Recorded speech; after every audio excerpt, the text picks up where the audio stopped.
Hi, I'm Doreen Hall, and today I'm going to show you how I teach preschoolers online. It is a little bit challenging to teach preschoolers compared to some other age groups online, but it definitely can be done. And the first thing I want to do is get my parents and my students really excited. I have a book, most of you know about it, the Ultimate Preschool Piano Activities book, and it's got loads of activities that you can do with your students. But when I wrote this book, we were all pretty much teaching preschoolers in the studio more than online. And now that a lot of teachers are online, you still want to be able to get those preschoolers started and going. So you want to get them really excited, you want to get the parents really excited, you want them to feel really confident, because a lot of parents I found are nervous, like, how are you going to teach preschoolers online? So I'm going to share with you what I do. First, I want to make sure that the children are ready, and we can kind of tell if they're starting to be interested in reading, or if they have some interest in the piano, or they can sit for a certain amount of time. We can start them on piano lessons, usually between 3.5 and 4 years old.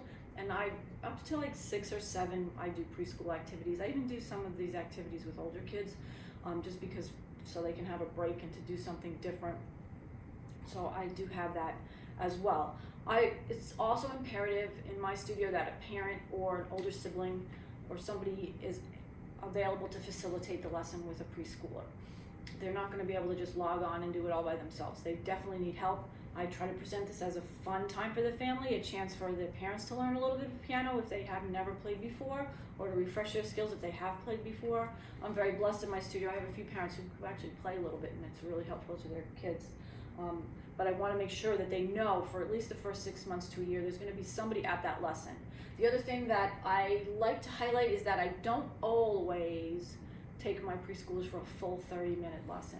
I either split them into 2 15-minute lessons, or if there's an older sibling, sometimes I will give the older sibling a 45-minute lesson and the preschooler a 15-minute lesson, because sometimes a full 30 minutes is a lot if you're 4 or 5 years old, especially online. So after I've talked to the parents and we decide to set up a lesson, I want to make sure they really feel like they're going to be excited and this is going to work. So I have a preschool kit that I snail mail out to all of my new preschool students. So I go to the dollar store and I find some kind of a little bag or something really special for them. This is for a little girl. I'm going to get this and put this together and actually send this out today for a student that I'm going to start next week. And then I'm going to look in my book, or I'm going to look on the Paloma Piano website, or I'm just going to think of some activities that I can do with them online that we can do together. So all the things I send to them, I also have so that we can do those. I have a webcam so they can see the keys, and that I can put on a boom stand. I have a screen share, so we have all these things that we can do together. But I want them to have all the hands-on activities that I have as well. So the first thing that we usually do the first day of lessons is we work on the groups of 2 and 3 black keys. And so I have these little popsicle sticks that I cut to the size of the black keys. Write a 2 on them. The 2 go on level 2. Some of you have seen this before. This is one of the activities that we talk about, just teaching any preschoolers online or in the studio. So we do that. The groups of 3 go on the 3 black keys, and the kids can see the patterns. I always have one extra stick. The kids get confused by this last note, the A sharp, B flat, down at the end of the piano. I call that the orphan, because it's not a group of 2 or 3. So I usually include one big stick that they can put there just to kind of get that out of their mind. Once they get the groups of 2 and 3s, we talk about the music alphabet, and I was able to find these little foam letters. So I send them A through G. They're different colors. They're kind of fun. You can do all kinds of things with them. You can put them in order. You can say the music alphabet forwards and backwards. You could spell out "Merrily We Roll Along," the first 3 notes, and play them. There's just all kinds of things you can do with these. That's really fun for the students. And then, once they set up their groups of 2 and 3, we have this beautiful pattern on the keyboard.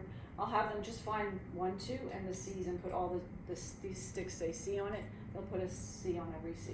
So we'll do that the first few lessons till they start to get oriented with where C is, what the groups of 2s and 3s are. I send them these.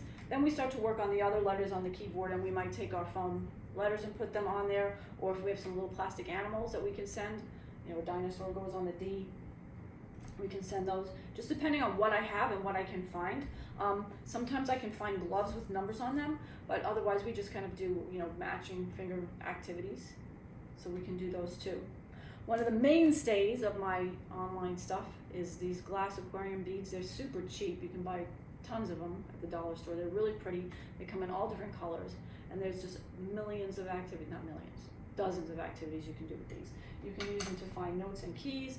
You can use them to put two of them next to a half note so that a half note gets 2 beats. You can use them to do all kinds of things. I have you can print these out on Piano Piano. You can use the beads to find different notes here. You can also write on these with a dry erase marker. I put them into just one of those page protectors, and they can do that, and then they can erase it when they're done with it.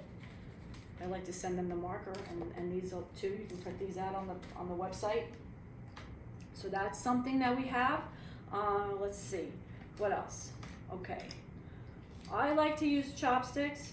These are a nice pair of new chopsticks. They're really fun for tapping rhythm. So when you start to want to I just start with maybe I tap a rhythm and they tap it back just to get them used to doing that, or I'll put the metronome on and they can just tap along with the metronome. There's lots of activities you can do with these. So this all goes in my bag, and I'm going to send this to my students. If you go to Piano Piano, there's lots of games, board games, all kinds of stuff. You can send any of those things that you think you might do with your students. I like to use these high-low flashcards. So like this one says high group of 2. So you look for the group of 2 black keys and you find that note that's the highest that's attached to it, which is E.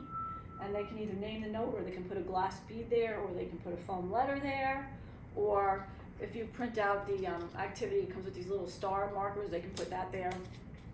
So that's just fun for them as well. I always send a dice, because sometimes I'll say how many times you want to try doing this, and maybe it comes up as a 1, or maybe it comes up as a 6. You can do all kinds of things. You can say count 6 notes up from C and tell me what that note is. All kinds of things you can do with a little dice to stick in there, and I think you get like a dozen of these for $1 at the dollar store. So I send that. Sometimes I send these, if I can find them, I send these, or if I can't find these, I can usually find those porcupine balls, and we use these to work on a little bit of hand position work, relaxed hand, to kind of give them that, and it gives them something, and plus it's cute, kids like it. Okay, what else do I send?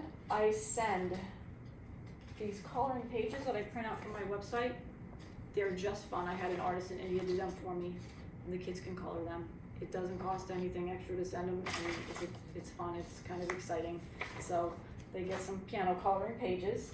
And then I send them the Petite People's Primer, which there's 2 teacher books and a student book. I only send the student book along. The teacher book has instructions on how to use the student book. These are on the website, but if you are not a Piano Piano member, you could send out whatever book you're using, or you can just send links and have the parents buy it.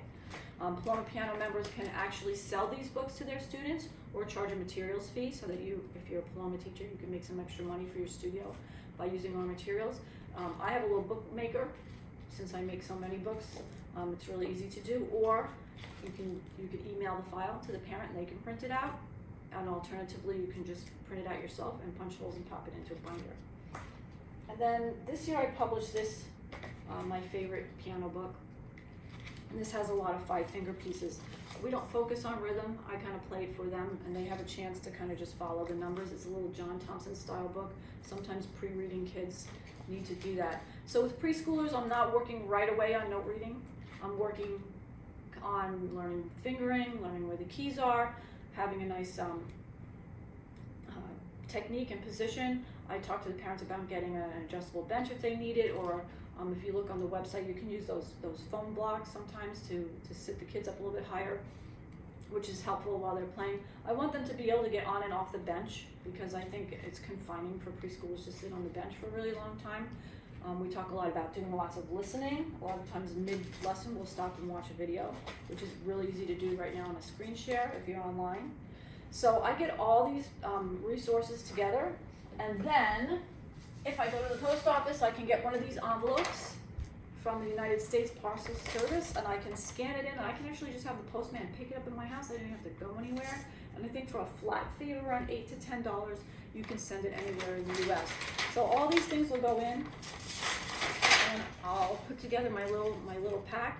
Maybe put the student's name on there. And when they get this, they get really excited about starting piano lessons. So you're all ready to go. I have all these activities. The first day, we know exactly what we're going to be doing, and it's going to be a little bit of a while before we actually open a book and start reading. but I want them to have a print-rich environment, so I will send along book 1 for them. This is book 4, but I'll send along a book 1. The student already has book 1 in her house, and so that when we're ready, they have it to start. Anything I can think of that they might need in the future, I want to save parents as much trouble as possible so that they have the materials they need, and coming up with enough repertoire for everybody, especially online, is a big deal. So that's how I get started with my preschool students. I've had really good luck. I have many preschoolers right now who are starting, and they usually stay with me if I can get them going in that first year. I really thank you for watching this video and for listening. Please feel free to leave a comment, or if you have any questions, feel free to reach out to me on Facebook or email me, and have a great teaching year and a great day. Thank you.